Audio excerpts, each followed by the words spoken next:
Olá, que a graça e a paz de Cristo Jesus, o Senhor, esteja com você, com toda a sua família. Eu sou Clésio Ribeiro. Vamos juntos para a glória de Deus, para mais uma reflexão da palavra de Deus. O texto ao qual faremos menção hoje está em 2 Reis, do capítulo 22, do verso 8 ao 10. Então o sumo sacerdote Ilquias disse ao secretário Safã: encontrei o livro da lei no templo do Senhor. Ele o entregou a Safã, que o leu. O secretário Safã voltou ao rei e lhe informou: teus servos entregaram a prata que havia no templo do Senhor e confiaram aos trabalhadores e supervisores no templo. E o secretário Safã acrescentou: o sacerdote Ilquias entregou-lhe um livro e Safã o leu para o rei. Assim que o rei ouviu as palavras da lei, rasgou as suas vestes e deu estas ordens aos sacerdotes Ilquias e Aicã, filho de Safã, e Acbor, filho de Micaías, ao secretário Safã e ao auxiliar real Asaías: vão procurar o Senhor por mim, pelo povo e por todo Judá, acerca do que está escrito nesse livro que foi encontrado. A ira do Senhor está contra nós, deve ser grande, pois nossos antepassados não obedeceram às palavras deste livro, nem agiram de acordo com tudo que nele está escrito ao nosso respeito. Nesse texto de 2 Reis, do capítulo 22, nós lemos um relato de algo que nunca poderia ter acontecido no meio do povo de Deus. O povo abandonou a prática da leitura do texto sagrado. A escritura havia sido desprezada e os governantes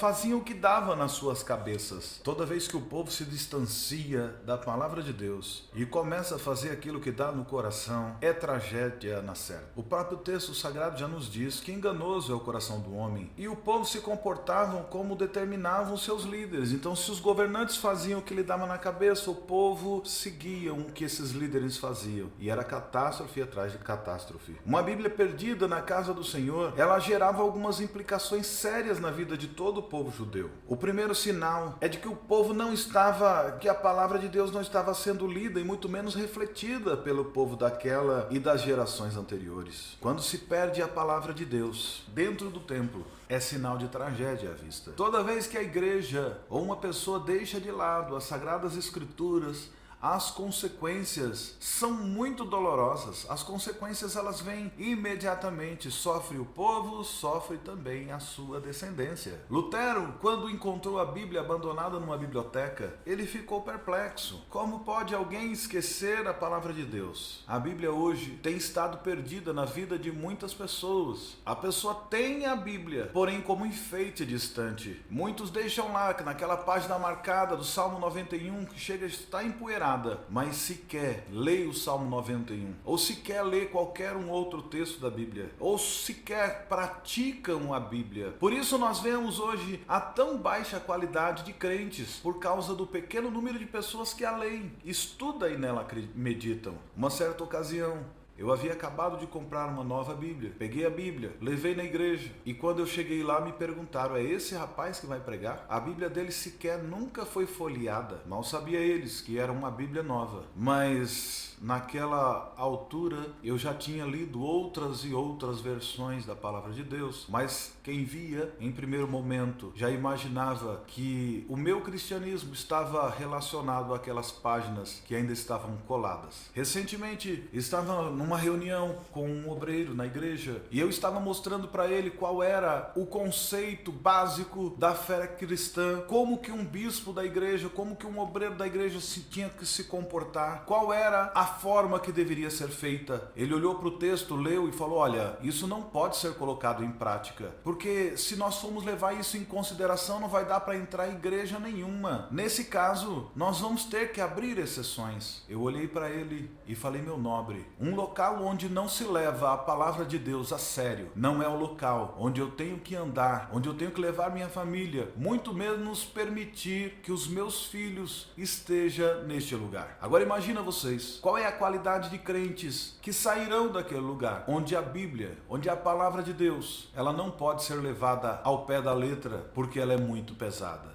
Um segundo sinal de que a verdadeira adoração havia dado lugar a outros deuses em lugar de um Deus vivo. Porque quando você não lê a Bíblia, quando você não se tem um relacionamento com Deus, quando você não medita nas Sagradas Escrituras, é certeza que você vai adorar principalmente um Deus feito conforme a sua imagem e semelhança. Será que você adoraria você mesmo? Claro que eu conheço algumas pessoas que se adoram, não param de olhar na sua própria imagem ao espelho, mas você depositaria toda a sua confiança em você? A palavra de Deus nos diz: maldito é o homem que deposita sua confiança em si mesmo. Naquele tempo, quando o livro da lei estava perdido na casa do Senhor, em Jerusalém, o culto ao Deus vivo havia sido substituído pelo culto a Baal, culto a Astarote, a rainha dos céus, a Moloque e tantos outros deuses da terra. Quando nós lemos o livro de Reis, nós ficamos estarrecidos quando vemos como que a situação era caótica. As pessoas sacrificavam seus filhos, pegavam criancinhas inocentes. Há relatos de reis, líderes da nação,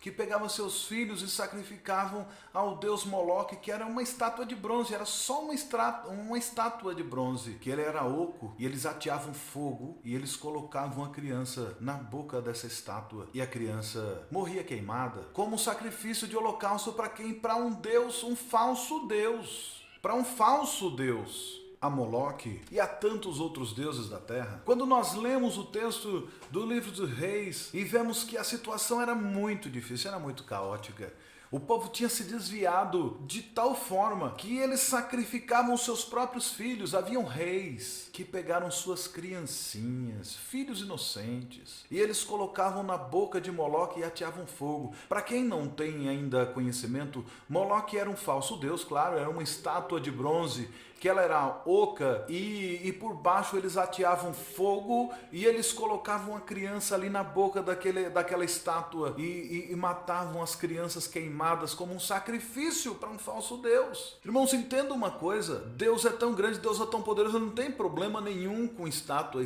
de pau, de ferro, de bronze, de qualquer coisa. Foi Ele que criou esses materiais aí também. O que Deus tem problema é com o homem que deixa de adorar Deus, que por causa da sua natureza caída, pecaminosa, ao invés de reconhecer seus pecados e se voltar a Ele, começam a construir estátuas de acordo com a sua própria semelhança, para tentar satisfazer o seu desejo e tentar se auto-justificar e tentar fugir da presença de Deus, coisa que é impossível que nós façamos. Deus não tem problema com falsos deuses, Deus tem problema com a idolatria, Deus tem problema com a adoração do homem para deuses que não existem, porque um Deus falso não ouve, não vê, não pega, não vai atender oração nenhuma, como já foi provado nas Escrituras, no próprio livro de Reis. Mas o que Deus se incomoda é quando o homem substitui a verdadeira adoração, que deveria ser dada ao único Deus vivo, verdadeiro, e investe todo esse tempo e toda essa pompa e toda essa coisa para falsos deuses. Observe que nos dias atuais, as grandes heresias do presente século não é muito diferente. As formas litúrgicas são bonitas, algumas que apelam para a sensualidade. Nós vemos isso nos nossos dias. Até mesmo o modo de falar da fé cristã tem mudado. Algumas pessoas tentando parecer com o mundo, usando jargões e gírias como se estivesse se relacionando com um Deus que fosse tão pequeno. E esquecem dos atributos do Deus eterno. Esquecem da exposição da sã doutrina que vem através da Bíblia Sagrada, que são reflexos da maneira de como as pessoas estão se dirigindo à nossa infalível regra de fé e prática, que é a Bíblia. Há quanto tempo a igreja cristã tem esquecido de se voltar exclusivamente a Deus? A diferença é que hoje nós não fazemos estátuas e até abominamos isso, mas muitas vezes temos pequenos ídolos, pastores, bispos, diáconos, profetas, aquele irmão que a oração dele é mais poderosa do que sabe lá o que, aquele cantorzão bonito que canta lindo, que reúne multidões. Teve uns aí que disse que cantar para o povo de Deus era como empurrar bêbado na ladeira, era fácil demais. Porque hoje as pessoas estão buscando ídolos e não estão buscando a palavra, a sã doutrina, a palavra de Deus. É isso que nós precisamos resgatar nos dias atuais, como o rei Josias fez. Nós temos que fazer isso novamente. Nós temos que voltar para a prática da palavra de Deus, sentarmos, estudarmos a palavra, refletir na palavra de Deus, porque ali tem coisas grandiosas, valiosas, valiosas para nós aprendermos, para não cometermos os mesmos erros que cometeram os nossos antepassados quando se esqueceram da palavra de Deus. E observe que eles esqueceram da palavra de Deus e perderam dentro do próprio santuário, dentro do templo. É possível você estar na igreja e também ter se perdido da palavra de Deus. Então ainda é tempo, há tempo de voltar, há tempo, estamos em tempo. São reflexos da maneira como as pessoas estão se dirigindo à nossa infalível regra de fé e prática, que é a Bíblia Sagrada. Quando a igreja abandona o estudo da Bíblia Sagrada, abandona a prática dos rudimentos da fé, ela começa a apelar para algumas outras formas de culto que possam trazer alguma satisfação pessoal. E o problema é que satisfazer o ego do homem é muito difícil, aliás, é muito fácil, porque o próprio livro de Tiago diz que o Deus desse século cegou o entendimento de todos. O Deus desse século é o próprio ventre. Se nós pararmos para examinar as Escrituras, a gente vai saber que o coração do homem ele é muito enganoso, que nós temos a necessidade de adoração, mas se a gente não estiver focando na palavra de Deus, nós vamos procurar deuses conforme as nossas próprias imagens e semelhanças. Mas nós sabemos que somos fracos, pobre, pecador, nu, carente da misericórdia de Deus. Para esse rei que encontra a palavra de Deus no templo e manda que leiam essa palavra para ele, a recuperação da palavra de Deus deu origem a um glorioso reavivamento para aquele povo. Quando Josias, o rei Josias, tomou conhecimento de que Deus determinava em sua palavra, ele fez uma enorme limpeza na casa de Deus. Ele fez uma limpeza. Ele derrubou os postes ídolos. Ele tirou fora as estátuas dos deuses de outros povos. Ele acabou com os prostitutos culturais. Ele acabou com a prostituição no templo. Ele mandou matar os falsos sacerdotes. Ele eliminou o espiritismo exercidos por alguns médios e adivinhadores e similares. E acima de tudo, ele restaurou e celebrou a Páscoa do Senhor, o maravilhoso símbolo da aliança do povo de Israel com Deus. Observe que o rei Josias, quando tomou conhecimento do tanto que eles estavam distantes da palavra de Deus, do quanto que eles tinham se distanciado da palavra de Deus, ele imediatamente chama os sacerdotes Ilquias e Aicã, filho de Safã, e Acbor, filho de Micaías, ao secretário Safã e aos auxiliares real Asaías. E ele pede para que eles fossem consultar o Senhor pelo povo e por toda Judá, acerca do que estava escrito no livro que foi encontrado. E ele descobriu que a ira do Senhor estava contra eles, porque tanto eles quanto os antepassados deles tinham se abandonado do livro da lei, tinham abandonado das Sagradas Escrituras. Nós temos visto hoje, nos dias atuais, uma igreja que em alguns lugares tem substituído a palavra de Deus. Tenho visto nos dias atuais muitos pregadores coach, pregando que você se basta por si mesmo, pregando que tudo aquilo que você precisa já está dentro de você. No entanto, nós sabemos que tudo aquilo que nós precisamos é de Jesus, mas quem diz isso é a Sagrada Escritura, que o que nós precisamos é de Cristo Jesus, é de reconhecer que Ele é o único suficiente Salvador da nossa vida, que nós somos pobre, miserável, pecador, nu e carente da misericórdia de Deus. Nas Sagradas Escrituras nós reconhecemos que Jesus Cristo é o caminho, que Jesus Cristo é a verdade, que Jesus Cristo é a vida, e que ninguém vem ao Pai se não for por Ele, que ninguém vai chegar a Deus se não for por Ele. Os discípulos pedem: Senhor, mostra-me o Pai, que já basta. E Jesus responde para esses discípulos: quem vê a mim vê ao Pai. Quem passa pelo caminho chega ao Pai, não tem problema. É muito simples. O reino de Deus é simples. Submeta-se a Deus, resista ao diabo e ele fugirá de vós. Nós somos falhos, nós somos fracos, nós somos pecadores, somos limitados, nós precisamos fazer uma limpeza em nossas vidas. Nós temos que derrubar todos os postes ídolos da nossa vida. Nós temos que tirar tudo aquilo que ocupa o lugar de Deus na nossa vida. E eu quero te fazer uma pergunta: o que é que tem ocupado o lugar de Deus na sua vida? Onde é que está a sua Bíblia? Ela está na prateleira? Ela está embaixo do teu braço? Ou ela está no seu coração?